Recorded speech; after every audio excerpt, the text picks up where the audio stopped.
Well, good evening. I hope that everybody is staying cool out there. It is a scorcher, and just like normal for California's valley, summer comes in about 2 weeks time, and we don't have any time to get used to it. So here we are, 100 degrees plus, and sweating it all out. So hope you're doing well. Glad that you've stopped by, and I'm looking forward to tonight. We're going to finish up the book of Esther tonight, and it's going to be a little bit different this evening. All the previous weeks we dove into the scriptures, and we had a lot of stuff to analyze. Tonight it's not going to be as much to analyze. It's not as much to parse out. It's more a lot of reading. There's a lot of scripture to get through tonight, and just kind of making sense of what the author finishes up with here tonight. So we're going to, like I said, have a lot of reading to do. Before we move on, I just wanted to mention that first of all, we do have our graduation service coming up in about a week and a half. And so I want to remind everybody, if you know of a graduate from kindergarten, high school, or college, please get some pictures to us at the church email address by next Thursday, June 4th, so that we'll have plenty of time to put together a collage and be able to make that a part of our service. And then, of course, you just heard the news from Pastor Trent yesterday that we are planning to have in-person services June 21st. So looking forward to that. Hope you are as well. Certainly it's going to be a little bit different. And so just pray that everything goes well, and that we will be prepared. And I know I'm excited. I hope you guys are as well. So tonight, like I said, we're going to be finishing up the book of Esther. And so I would invite you to turn there. In chapter 9, we're going to go through the rest of this book. And so again, a lot of reading. We're going to have a lot longer bits of scripture to read through tonight than we normally do. But I just wanted to make sure that we had a good dialogue to get through. So turn with me to Esther chapter 9. And tonight the title is Victory and Feasting. And we're going to see why here in just a moment. But we're going to read verses 1 through 10 to start off tonight. Now, in the 12th month, which is the month of Adar, on the 13th day of the same, when the king's command and edict were about to be carried out, on the very day when the enemies of the Jews hoped to gain mastery over them, the reverse occurred. The Jews gained mastery over those who hated them. The Jews gathered in their cities throughout all the provinces of King Ahasuerus to lay hands on those who sought their harm, and no one could stand against them, for the fear of them had fallen on all peoples. All the officials of the provinces and the satraps and the governors and the royal agents also helped the Jews, for the fear of Mordecai had fallen on them. For Mordecai was great in the king's house, and his fame spread throughout all the provinces, for the man Mordecai grew more and more powerful. The Jews struck all their enemies with the sword, killing and destroying them, and did as they pleased to those who hated them. In Susa, the citadel itself, the Jews killed and destroyed 500 men, and also killed Parshandatha, and Dalphon, and Aspatha, and Paratha, and Adalia, and Aridatha, and Parmashta, and Erisai, and Aridai, and Vaizatha, the 10 sons of Haman, the son of Hammedatha, the enemy of the Jews. But they laid no hand on the plunder. So I know that was a lot, and man, I got to tell you, I don't know how many of you were snickering at those names there at the end. Those are pretty tough sometimes to get through. So yeah, that was a fun read. Hope you guys were following along with that. So as we go through this first 10 verses of chapter 9, there's some interesting things. And I mentioned it earlier. We don't have a whole lot to dice up when it comes to this passage. What we have is just some events. We've got some actual events, historical events that happen, and we want to understand those better. There's some lessons to be learned, but again, it's just not a whole lot to dissect, and so that's why I wanted to go into bigger stretches of passage tonight. And so as we're looking at this passage, the first thing that I want to mention is this idea of reverse. That has been the theme, one of the themes of this book as we've gone through it. One of the key books that I've used in studying Esther is called The God of Great Reversals by Timothy Kane. And he goes back to this theme of reversals time and time again. We've seen this. We've talked about Esther and how she started out and this young girl, and she's more concerned with her look. She's more concerned with being popular, or she's more concerned with getting along rather than standing out. And eventually her character changes. It reverses as she grows, and she takes a stand for the Jews. We've seen Mordecai, who was facing certain death, and in turn his reversal as he is exalted. You have the reversal of Haman's edict, and it is reversed by Mordecai's edict, which we're going to see play out, or we just started to hear some of it in this first passage. So again, this theme of reversals time and time again just plays out. And so I thought, man, what a better representation than Uno, and that dreaded reverse card as you're trying to get rid of your cards, and you have the people right next to you that keep playing reverses, and it goes back and back and back, and you can never make any progress. And so here you have in this story the ultimate part of this story, where the day finally comes. We have skipped ahead, and we have gotten to that point months into the future where the 13th of Adar comes, and the edict of Haman takes effect, and the edict of Mordecai takes effect. And here, just this simple description. You have the enemies of the Jews had hoped to gain mastery over them.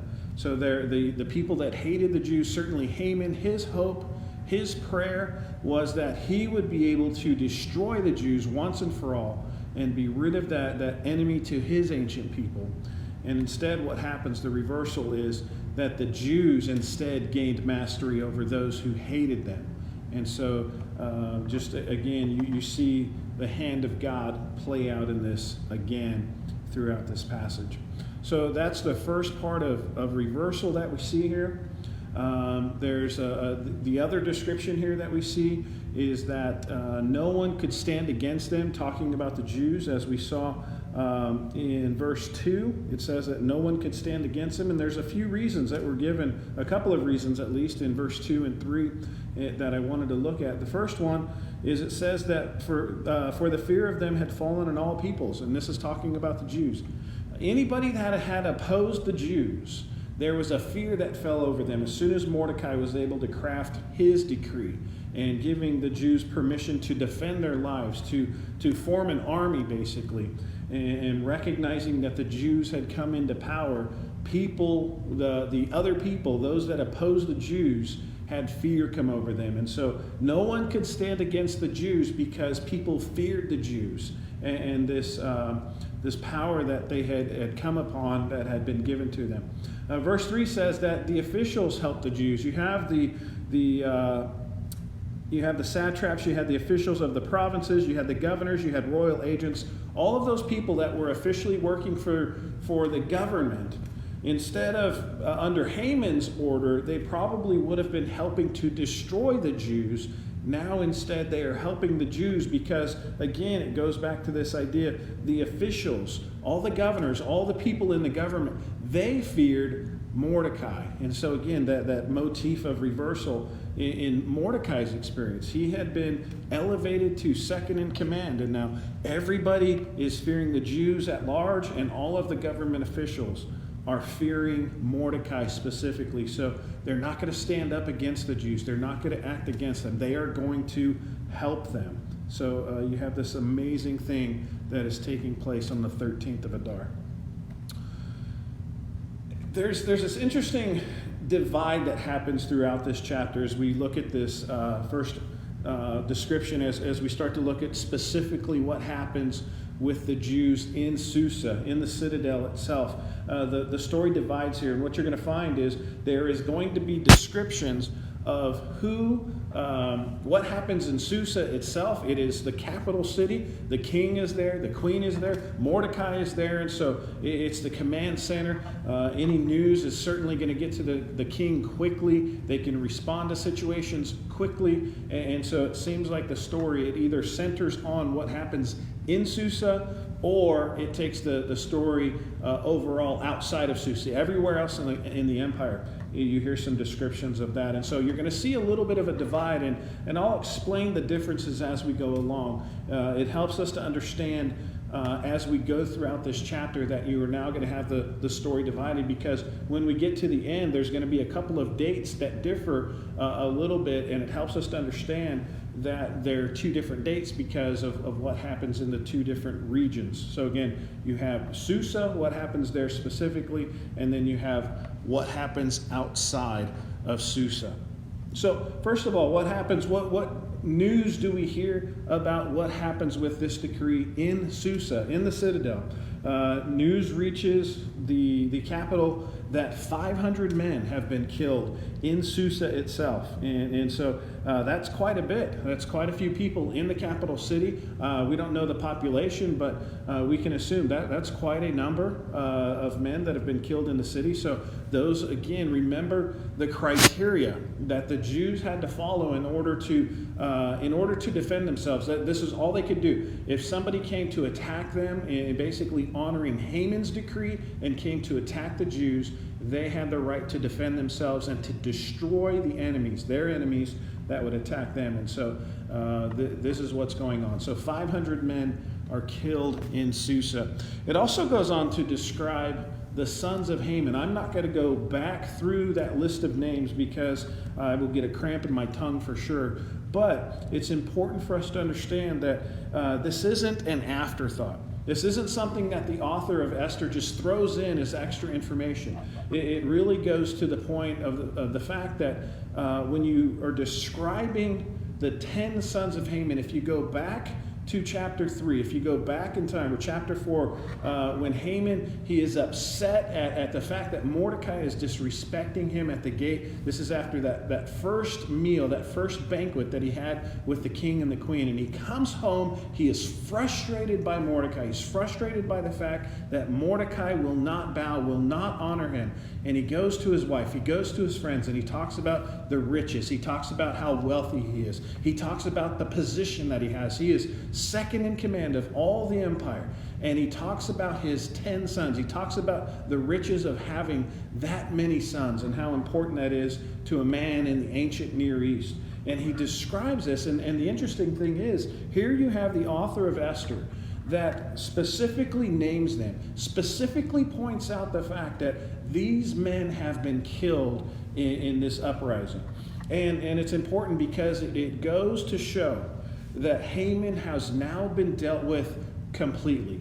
Everything that he valued, everything that was riches, that should have been important to him in riches, he only focused on Mordecai, but he had wealth. That was taken away. He had this position that, number 2 in the entire nation, in the empire. He was the number 2 guy. That's taken away. That's given to Mordecai. And now you see that his sons are taken away. They are killed, and there is no future for Haman and his family. And so it is meant to point out the fact that it is complete and utter destruction. Haman has been completely eliminated. His line has ended. That is finality. That is a judgment that goes beyond anything that we could think of.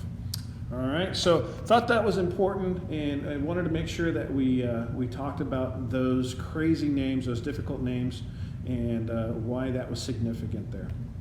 Last thing we see in this section, and I'm going to go ahead and point it out right now, rather than if you've printed out your worksheet on our webpage, you may have noticed that this phrase appears several times, and you are going to hear this next phrase several times throughout the rest of this book, as it is describing the Jews going through the city of Susa, going through the capital city, destroying their enemies.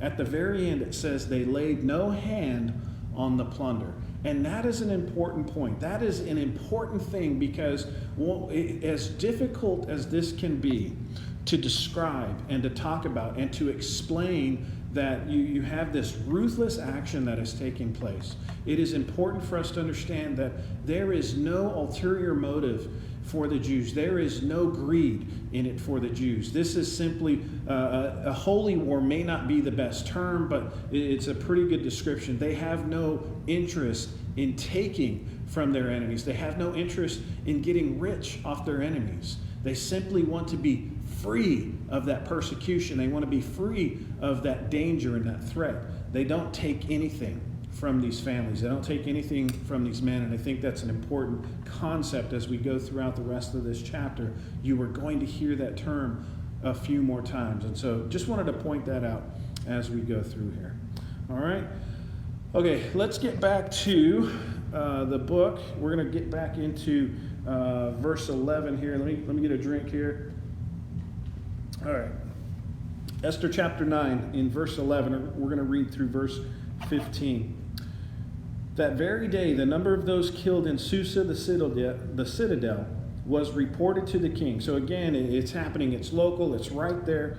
He'll be able to get some instant information, so to speak. Verse 12. And the king said to Queen Esther, in Susa, the citadel, the Jews have killed and destroyed 500 men, and also the 10 sons of Haman. What then have they done in the rest of the king's provinces? And he's simply asking, he's wondering what is going on throughout the empire. Remember, keep in mind that his empire is vast. It's probably going to take a little bit of time for them to start hearing all of the things and the information about what has happened in all of these 127 different provinces throughout his kingdom. And so he's wondering out loud. He's wondering to the queen, man, it's happened. There's 500 that have been killed here. I wonder what the numbers are elsewhere. All right. Going back into the middle of that verse 12, he says, what then have they done in the rest of the king's provinces? And then he goes on, now, what is your wish? And man, when I was reading through this, I thought, man, that's interesting. Here, if you remember as we were going through this, story, first Haman's edict comes along, and the Jews are all threatened. They are facing a decree of death. They are going to be killed 11 months in the future. And so remember that the Jews, they were in mourning. They were wearing sackcloth. They had ashes on their face. They were expressing their mourning. And it took a little bit of convincing on Mordecai's part. But he gets Esther to finally have courage to go before the king and ask that the Jews be saved. And I don't think it worked out exactly the way that they thought. But if you remember that she goes before the king, that first time she enters into the inner court. And this simple act of walking into the court at that time, remember that it could cost her life. She was not summoned, and so the penalty for just showing up was death unless the king extended the scepter, unless the king gave permission for that person to come in, and then basically they would be acquitted. They wouldn't face death. And so in that moment, remember that Esther had caught his attention, had caught his eye. He was so enamored with what he saw from Esther that he begins to ask the question, what do you want? What's your request? What do you want from me? And he even made offers. Up to half my kingdom, I will give it to you. And it started this repetitive thing. That first time in the inner court, what do you request? Hey, come to dinner tonight. I've prepared a meal. Okay, we're going to dinner, me and Haman. And so at dinner, the king again asks, what is your request? And she says, you know what? Come to dinner tomorrow night. And just that tension is building. The question, we're just waiting for her to finally reveal the plot, to reveal what is going on. And finally, that second banquet comes along. They've eaten, they've been drinking, and the king asks again, what is your request? And she finally lets out that she wants to be saved herself, and she wants her people to be saved. And it sets into motion these events where Haman is executed, where a new decree is issued. And so this day finally comes when the Jews are able to avenge themselves. They are able to defend their lives by taking the lives of those that threaten them. And as the king gets word of what's going on, he asks her again. And I thought, man, this is pretty unusual. I just thought the timing of it was unusual, but, I didn't live back there, so what do I know? Verse 13 again, and Esther said, if it please the king. So this is after the king has asked, what further is your request? What is your wish? It shall be granted you. This is the end of verse 12. And what further is your request? It shall be fulfilled.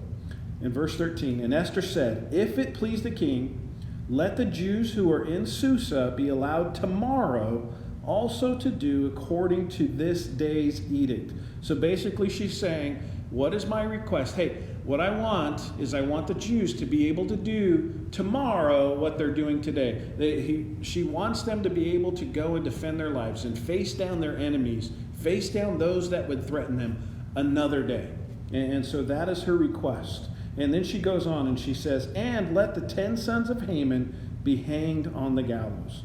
So just as Haman had been dealt with and put on the gallows that he himself had built for Mordecai, now his sons are going to face the same fate. In verse 14 it says, so the king commanded this to be done.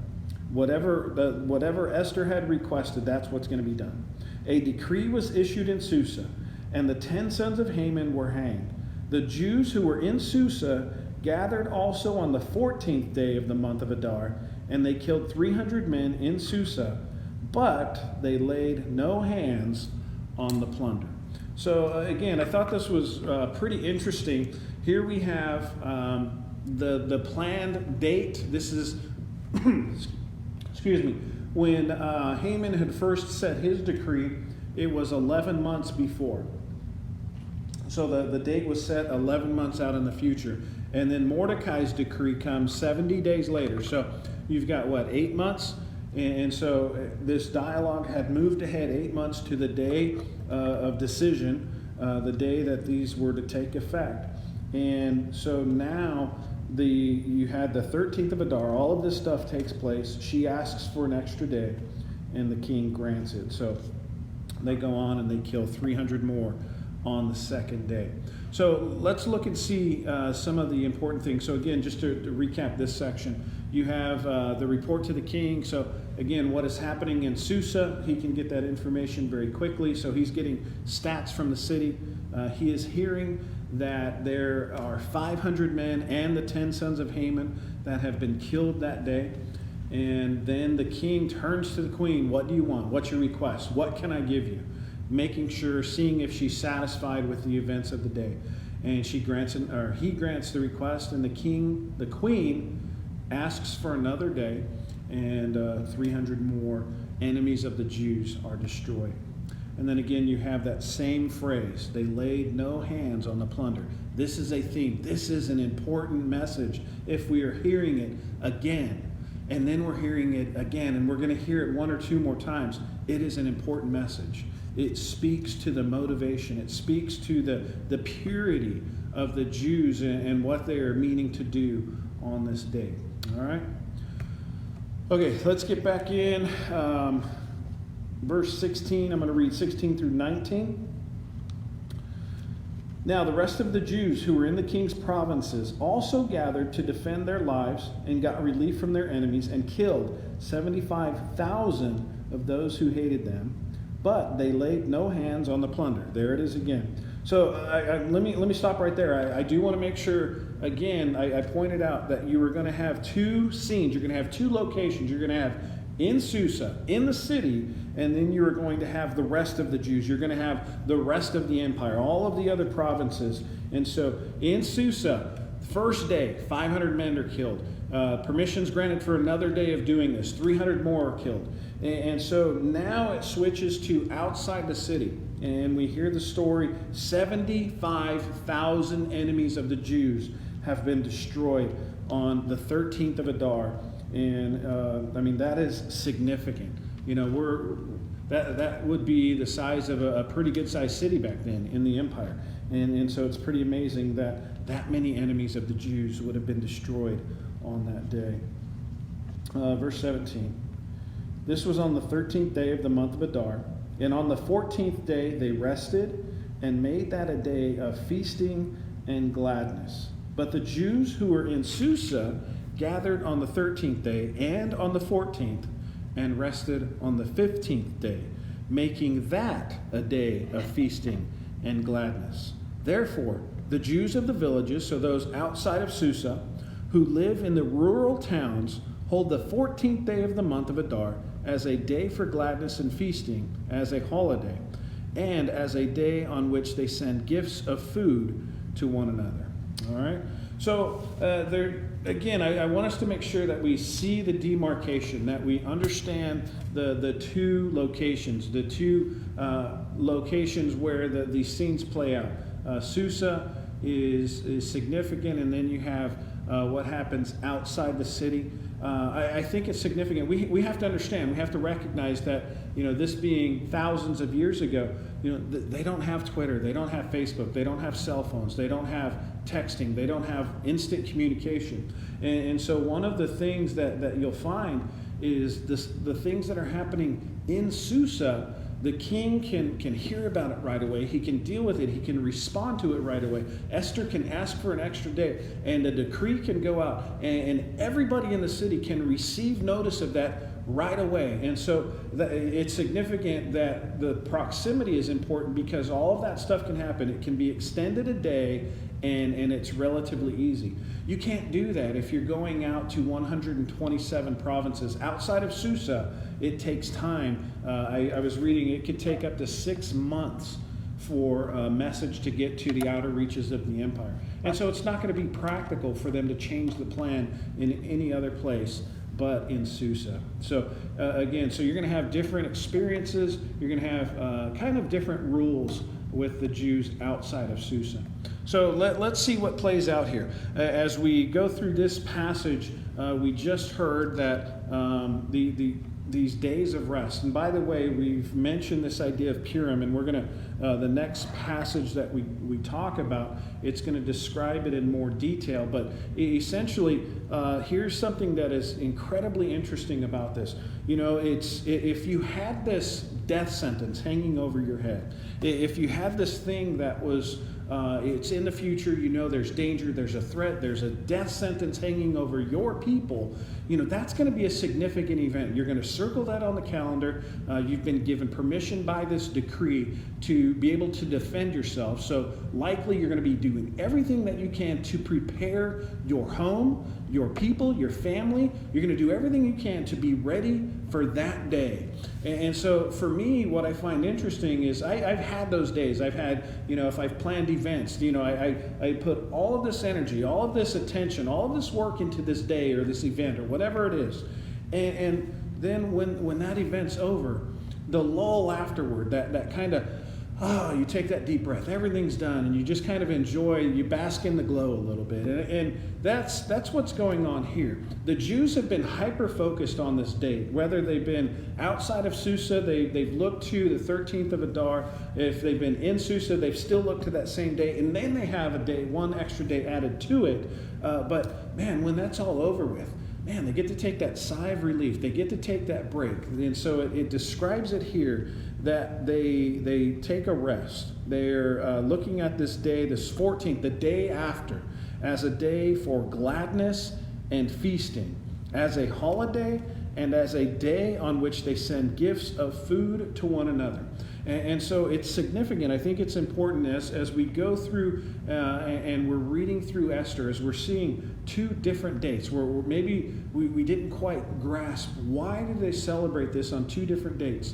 Well, again, the two different scenes. In Susa, they had the extra day of fighting, and so they rest that 15th day. They fight on the 13th, they fight on the 14th, they rest and feasting on the 15th. For the rural ones outside that city, they had the one day of fighting, and then on the 14th, it's kind of a celebration. They're resting, they're feasting, and so Purim, this is what's interesting to me. Purim is not about the 13th. Purim is not about the fight. It's not about defeating the enemies. Purim is about the rest afterward. Purim is about the feast afterward. Purim is about the gifts that they give to one another and the way that they celebrate their victory. It's not about the day of warfare. It's about the rest. And I found that pretty significant. I found that interesting because if you go back to the beginning, if you go all the way back to Genesis, where God is putting in all of his effort, he is creating everything that we know. And on the sixth day, when he's all done, the seventh day comes and he rests. He sets a precedent. He points out how important it is for us to rest. And one of the important aspects of that rest is to focus on the Lord. to remember him, to memorialize him, to spend time in his word, to praise him for the things that he's done. And so again, it's interesting to me that again, we've pointed out, we don't hear the name of God in this book. That is one of the significant facts of this book, and yet we see him at play. When the Jews are mourning and they're fasting and they're seeking direction, it doesn't mention prayer. But that they're praying because they're going through the motions of fasting. They're mourning. They're embodying this attitude of supplication. And so that's exactly what we expect they're doing. And so in the event of Purim, after all of this happens, they're taking a Sabbath rest. They're gathering themselves. They're celebrating victory. They're celebrating salvation, just as we would have done, the Jews would have done in bygone days. And so, again, this idea of Purim becomes significant for the fact that it celebrates a rest. It celebrates feasting. It celebrates the deliverance of the Lord. All right. Again, I was pointing out that they laid no hands on the plunder. Again, it was significant. It was important for him, for the author of this book, to write it in there. Now, 3 separate times. They took no plunder. It was not about enriching themselves materially. It was all about shedding this yoke of slavery, the threat of death that they had over their heads. So, I'm hearing noises in here. Sorry for the pause. All right, Esther, let's go back and read some more. I mentioned when we started we had quite a bit of reading to do. So, Esther chapter 9. I'm going to read verses 20 through 23. And Mordecai recorded these things and sent letters to all the Jews who were in all the provinces of King Ahasuerus, both near and far, obliging them to keep the 14th day of the month of Adar, and also the 15th day of the same, year by year, as the days on which the Jews got relief from their enemies, and as the month that had been turned for them from sorrow into gladness, and from mourning into holiday, that they should make them days of feasting and gladness, days for sending gifts of food to one another, and gifts to the poor. Verse 23, so the Jews accepted what they had started to do and what Mordecai had written to them. So again, we're getting down toward the end of this book. Purim, the whole thing, many scholars feel like this book is written specifically to explain why they have Purim. So it's written, years after these events happen, and so it becomes significant that they're coming to understand why they have Purim, why it's significant, why they're doing this, and so this decree that Mordecai sends out. It's one of those things. One of the things that we need to understand. I'm sorry. Let me make sure and get the PowerPoint up there for you. One of the significant things about Purim is that, first of all, it started off as something that was spontaneous. It wasn't something that was. It was not decreed to them that they had to do this in the beginning. It was something that they did spontaneously. So Purim, after these events had happened, after all of this stuff had gone on, they are vanquishing their enemies. They are basically destroying this yoke, this threat of death over their heads. And so they're celebrating after the fact, and it becomes something that's spontaneous. And so what you see in verses 20 through 23 is not something that is devised in order to force them into this feast or this rule before they actually do it. No, they've actually done it first.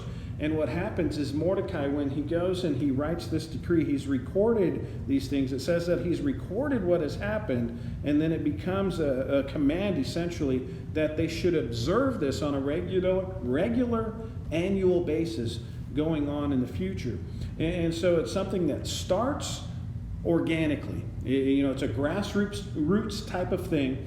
And then Mordecai saw the significance of it and decided that it needed to be ratified, so to speak. And so he takes this spontaneous event and says, hey, let's do this every year. Let's do this and make sure that we memorialize this, that we do not forget what had happened in being delivered from Haman.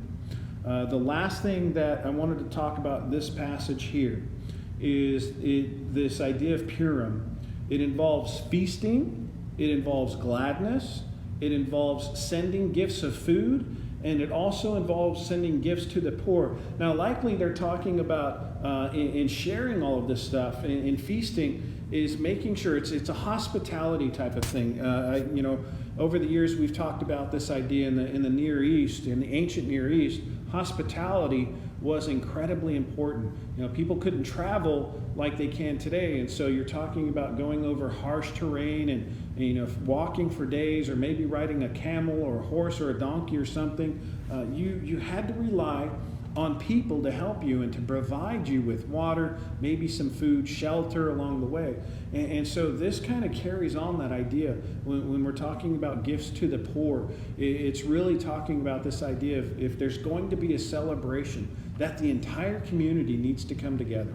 The entire community makes sure that everybody has something in order to celebrate. And so if somebody doesn't have as much, you have others that have more, will give to the poor so that everybody has a feast. Everybody is able to celebrate, and certainly to celebrate this salvation or this deliverance.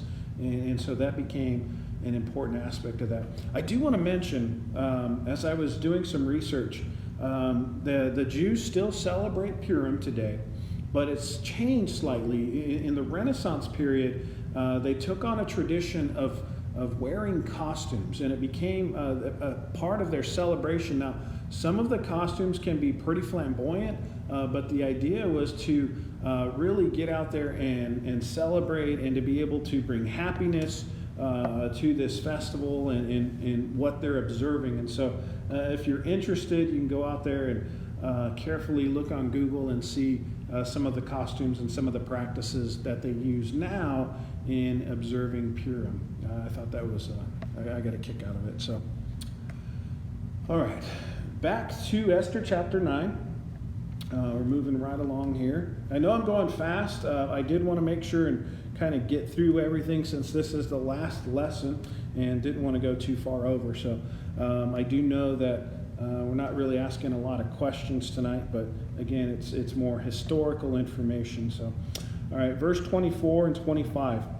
And before I even read this, I will explain. This is really a summary. I mean, you talked about being concise. This is really just narrowing down everything that had happened and what is significant to Jews years down the road when they are reading through the book of Esther, and they are getting this summary of what had happened. Verse 24, it says, "For Haman the Agagite, the son of Hammedatha, the enemy of all the Jews, had plotted against the Jews to destroy them, and had cast pure." Remember, we had talked about that back in chapter 3. Pure was a word that means lots. So it says there that is cast lots, and that's where we get the name Purim. He cast lots to crush and to destroy them. But when it came before the king, he gave orders in writing that his evil plan that he had devised against the Jews should return on his own head, and that he and his sons should be hanged on the gallows. So again, a very concise, very brief description of what is going on here. If you want to find out who Haman is, if you go to chapter 9, verse 24, it'll tell you he's a bad dude. This is Haman the Agagite, who, remember, the Agagites are descendants of the Amalekites. If you are a Jew and you are hearing this very brief description that there was a man named Haman, he was an Agagite. Oh, you're going to take a step back, like that's evil. And then they go on to describe a plot to destroy all the Jews by casting lots. And it's very random. That's why we're celebrating some scholars and even some religious teachers. They kind of view this. One of the reasons, perhaps, that it's called Purim is even Haman had cast lots and decided on a date that he would write his decree to destroy the Jews. And then you have God in the background casting lots for when the Jews would be delivered, and he would take his action. And so I don't know. Obviously, we couldn't prove that because we don't know if that's what God had in mind or not, but I thought that was interesting. But when it came before the king, finally, when everything is revealed to the king, some other stuff, it goes a different way. We've talked about reversals. We've talked about things that have been dramatic and then it turns on a dime. And so even this summary has that same construction to it. So in the summary, these verses briefly summarize the threat against the Jews. So again, just it's an elevator speech, right? Give it to me quick. Tell me what's going on. And the king, this is what I thought was interesting. We've talked about the king throughout this whole thing. He's indecisive. He relied on his advisors constantly. He was somebody that the one time in the entire story that he actually made a decision quickly was when he felt like the queen was being threatened by Haman in his own home, and so he had him snatched up and had him executed. Other than that, he's relied on either advisors to give him a course of action to follow, or had put somebody else in charge of doing something. And so I thought it was interesting that here you have this description in this summary that the king is basically given way more credit than he probably deserves. Again, you go back into verse 25, but when it came before the king, he gave orders in writing. We know that it was Mordecai that had written in his name that his evil plan that he had devised against the Jews should return on his own head, and that he and his son should be hanged on the gallows. That was decided later. So you just get a sense that here, the summary, it's brief. It's an afterthought maybe toward the end of the book, as somebody has been writing this book, that they wanted to put this brief description years down the road after it all happened, just to summarize this. All right. Let's get back into the verses again. Apologize if I'm going too fast. You will have the luxury of pausing, which is nice. So, verse 26. Therefore, they called these days Purim, after the term pure. Therefore, because of all that was written in this letter, and of what they had faced in this matter, and of what had happened to them, the Jews firmly obligated themselves and their offspring, and all who joined them, that without fail they would keep these 2 days according to what was written, and at the time appointed every year, that these days should be remembered and kept throughout every generation, in every clan, province, and city, and that these days of Purim should never fall into disuse among the Jews, nor should the commemoration of these days cease among their descendants. So again, as we go through this part, one of the things that, as we are getting into these last few verses, last few paragraphs, is it really seems like you have this very high level review of what has happened, the threat, and now this very high level summarization of the importance of Purim, and so it really points out the importance of remembering. As the Jews are going through this and they're going through this book, again they're pointing out the importance. Hey, just as Passover reminds the Jews of God's deliverance from Egypt, so Purim will serve as a reminder of deliverance from the plot of Haman. It has that much significance, and so that's why it's being repeated. We know if you have studied Scripture for any length of time in your lifetime, you understand that when something is repeated in Scripture, when there's a repetitive pattern to something, it is pointing out something that is significant, something that is important. And so when you have this repetitive review, this summary again and again, it is just pointing out the importance of memorializing, remembering the events, remembering essentially the deliverance that has taken place. That is significant, even in our own lives. I think it's important for us to understand that when we look back, man, all the things that we've gone through in our life, it's important for us to remember, I wasn't in a good place, and God delivered me. I need to remember that. I need to give him praise for that. I need to give him, just have a proper perspective on what's going on. And so, again, I think that's significant there. All right, let's finish off chapter 9, and then we'll get into chapter 10 very quickly, and then we'll wrap this all up. Verse 29. Then Queen Esther, the daughter of Abihail, and Mordecai the Jew gave full written authority confirming this second letter about Purim. letters were sent to all the Jews, to all the 127 provinces of the kingdom of Ahasuerus, in words of peace and truth, that these days of Purim should be observed at their appointed seasons, as Mordecai the Jew and Queen Esther obligated them, and as they had obligated themselves and their offspring with regard to their fasts and their lamenting. The command of Esther confirmed these practices of Purim, and it was recorded in writing. Now, it's pretty interesting. As I was reading up on this, I found that a lot of the commentaries, they kind of felt like when you come to the end of this book, it reminds me of when I'm delivering a sermon badly. You know, or somebody's giving a speech and they're not doing a very good job. You get a little repetitive at the end. You're saying the same thing over and over because maybe you're nervous, maybe you got lost, and you kind of latch onto that one thing you remember. And so, you know, a lot of commentaries, they're thinking, man, okay, they've covered the fact that Purim was established. It's been a written rule now. And here you come back to verse 29, and again, they're talking about instituting Purim. They're talking about sending letters out again about Purim. And it's kind of repetitive again.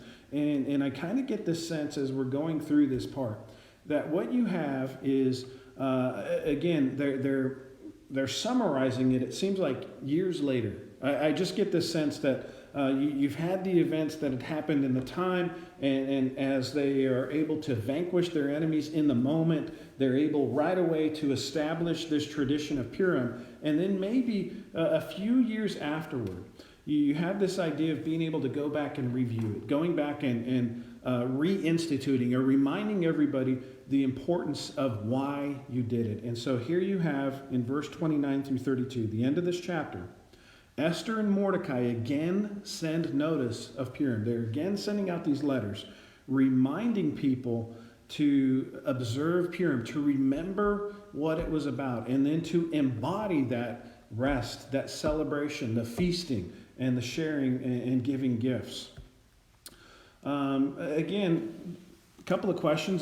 These are more redundant or not really for us to answer, although we can. The first one to me, is this redundant? Yeah, it kind of is. Again, we're kind of rambling as we finish up this book, but it takes on significance because, again, the purpose of repetition in the Bible is to solidify its importance, to remind us of how important it is. So, that's where is it redundant? It's really repeating an important principle. Is this a reminder years later? Yeah, I kind of get the sense that it's something that as the book is being summarized at the end, they're kind of putting on these addendums and almost like an epilogue to a book, so to speak. And so I just get a sense this is what's going on at the end of this book. All right. And I'm really gonna hurry up because the air has clicked off and the temperature is climbing very quickly. And so let's read all of verse 10, and we will cover that real quick. So Esther chapter 10, verse 1, King Ahasuerus imposed tax on the land and on the coastlands of the sea, and all the acts of his power and might, and the full account of the high honor of Mordecai, to which the king advanced him. Are they not written in the book of the chronicles of the kings of Media and Persia? For Mordecai the Jew was second in rank to King Ahasuerus, and he was great among the Jews and popular with the multitude of his brothers, for he sought the welfare of his people and spoke peace to all his people. All right, so again, very, very short chapter. 3 verses there as we finish up the book. If you've been here from the start, you've just gone to the finish, you've just gone through an entire book of the Bible. So what's significant here in chapter 10? Well, I call this the aftermath. Again, if we're looking at this as an epilogue to the book in the way that it's been constructed, then you basically have the author, he is giving you a report. Have you ever watched the movies? They're kind of historical based, and you just get this snapshot of something very brief. And at the end of the movie, they tell you what happened to, so-and-so went on to graduate with this degree. So-and-so went on to become president. So-and-so got killed 2 years later because they were a knucklehead or whatever it is. You've seen those movies. And so, it's almost like a sense here that you've gone through this book, you've seen all of that has happened, and then you get to the end. And chapter 10 is almost like that wrap up at the very end. And so it's kind of interesting, especially for us in our perspective and what we're reading. You get into chapter 10, and the first thing you hear is King Ahasuerus imposed tax on the land and on the coastlands of the sea. And you're thinking, what's that got to do with anything? We've been talking about drama. We've been talking about tension for 2 months. We've been talking about, these plots to kill the Jews and counterplots and all of the things that have gone on. And chapter 10 starts off with the fact that the king is taxing the people. And I think this is significant because it points to the fact that, remember that one of the arguments of Haman, when he was constructing his argument, when he is telling the king that there is a group of people, remember, he did not tell the king who the group of people was. He simply described a random group of people when he went to the king to get permission to sign their death order. And he says they're worthless to you. They're going to be more. They're going to drag you down. They're going to cost you more money than they're worth. And that was one of the arguments. As a matter of fact, remember, Haman offered the king 10,000 talents of silver, just this unbelievable sum of money, in order to bribe him or to cover the cost, so to speak, of the loss of these Jews. And so I think it's significant when you get into chapter 10. I think that one of the reasons why the author mentions the king had imposed taxes, there's a couple of good reasons why this would be significant. First of all, you get down the road, the king is secure enough to where he can impose taxes on his people. If he was on unsteady footing, he wouldn't be able to do that. He'd probably have a revolt on his hands. So it should speak to to how steady and to how mundane, so to speak, the kingdom is at this point. He's secure in his rule. He's able to impose taxes on the people. And the other thing I think is significant is here, it is speaking to the fact that if there were any losses that the king had suffered in what had transpired, here he's able to recoup that through taxes. He's able to line his pocket, so to speak, later on after everything that happens. And so I think that's significant here. Also, as the book finishes, it really finishes focusing on Mordecai. Here you have Mordecai is venerated again. He is exalted in the wording, in the words that are used here. It is exalting Mordecai. It is lifting him up high. He's the number 2 guy in all the kingdom. But the way it's written, it almost suggests that he is more popular than the king, that he is in a way more powerful than the king. He is certainly given more attention than the king. He is seen in this story as so much more elevated than the king. And so Mordecai goes from sackcloth and ashes and under a death penalty to being exalted above all others in the empire. So, all right, that's the aftermath. Let me give you a few final thoughts as we wrap up tonight. Again, I want to say that I appreciate everybody that has hung in there tonight and hung in for the last 2 months to go through this book. So first thing, final thoughts. They're kind of similar to how we started the book. The first thing, the name of God is never spoken in the book of Esther. Remember, that was a peculiar thing for us. But what we find is, quite frankly, his presence in the book of Esther is undeniable. All of the different things that we see play out in the book, we can see clearly his unseen hand. I know that's a contradiction, but I think it's pretty accurate. We see him at work, and we see him achieve his purposes throughout this book. The practice of prayer is never mentioned or described, but the Jews embodied an attitude of submission and supplication before God through fasting and mourning. And so again, we're not seeing these things overtly written in this book, but I think the attitudes and the actions speak volumes about the people seeking out God and seeking his will and seeking his deliverance. All right, the threats against the Jews are serious, and Mordecai and Esther fight to save the Jews from Haman's evil decree. One of the things I want us to understand as we're going out is, if you go back over what we studied tonight, the fact that here we had built up to this decree, we had built up to this 13th day of Adar, over the course of about, 6 or 7 chapters. I mean, it was something that was building up. It's that TV show that the tension just builds over several episodes. And then we get to the final chapter, this final lesson, and there really wasn't a lot of fanfare. There's not a whole lot of description about the battle. It's kind of an afterthought. And, it can seem peculiar. It can seem like, man, why don't we get more description? And one of the authors I was reading, I can't remember which one. I want to say it was Anthony Tomasino. He points out the fact, one of them points out the fact that there really isn't a lot of description about the final battle because it's never in doubt.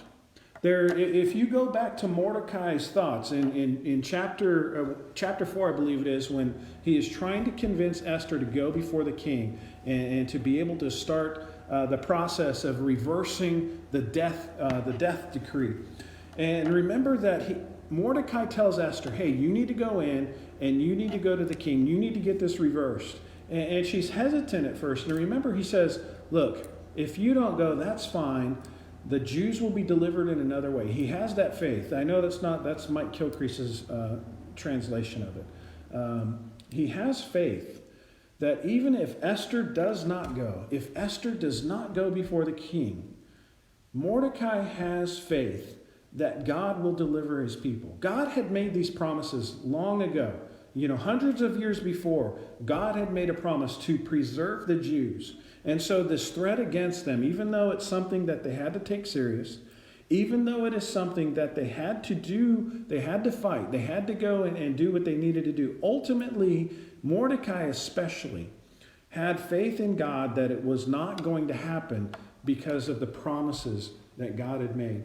And it's an important lesson as we look at this. It's an important lesson for us because, quite frankly, we're going to go through some bad times. We're going to experience some things that are tough. We're going to think, we're going to be in the middle of a problem. We're going to be at that roughest point in things that we're doing. And we're going to have to realize, hopefully we'll have the sense, we'll have the faith to look at God and recognize that he's not done with us, that he is in control, that the ending is under his control. He is the one that's going to dictate ultimately what happens. And so hopefully we can remember that and we can have that faith and continue to walk the walk that he has asked us to walk, rather than get frazzled, rather than get off track, and rather than do all of these other things, rather than be faithful to him. All right. So the last thought. Mordecai's faith in the deliverance of the Jews is rewarded with joy, feasting, and exultation. Now, I don't want to say that as if we're all promised to receive these same things. I think that faith in God, all of us are going to experience joy. That's just a byproduct of being a believer and expressing faith in God and trusting in him. And I think that ultimately that we are going to be feasting, because if we fight the fight, if we finish the race, that we're going to make heaven our home. That's not the purpose. That's not why we do it. But, the Bible is clear. That's where we're going to end up. And we're going to have a great feast at that time.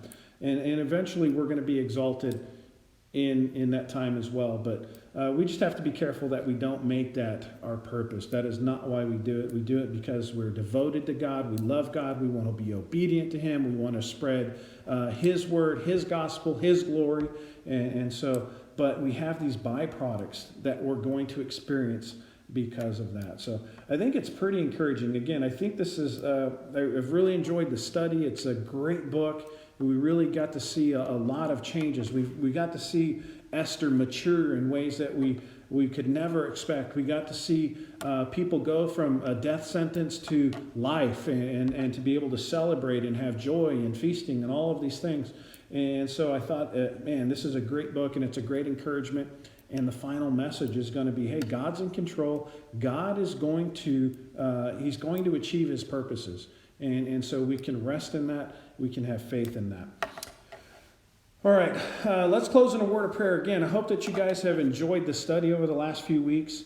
Just to give you a heads up, over the next couple of weeks, we're going to have probably a couple of different sermons, a couple of different people delivering some sermons so that you guys get a break from me. And then hopefully you'll think it's a treat. I'm not going to reveal to you yet what we're going to go into next, but we'll certainly be sharing that here in the near future. So again, By reminder, if you have graduation photos, graduates, make sure and get those pictures sent to us, and be in prayer for our return to services here on campus on June 21st.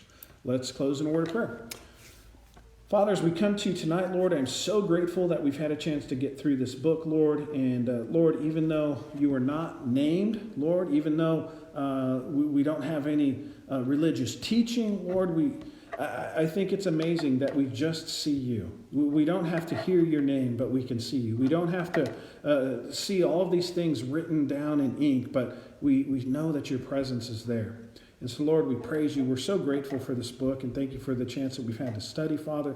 I just pray that as we move forward over the coming weeks, Lord, I just pray that you would remind us that you are in control. Lord, I pray that you would help us to make decisions that are based in your word, in faith in you, Lord, that we would continue to be patient, that we would be trusting in you. And Lord, I pray that you would just receive the glory that is due to you through all of this, Father. Lord, be with this church. We praise you and we give you the glory. In Jesus' name we pray. Amen. Hope that you guys have a great rest of the week, and we will see you on Sunday morning. Have a great week.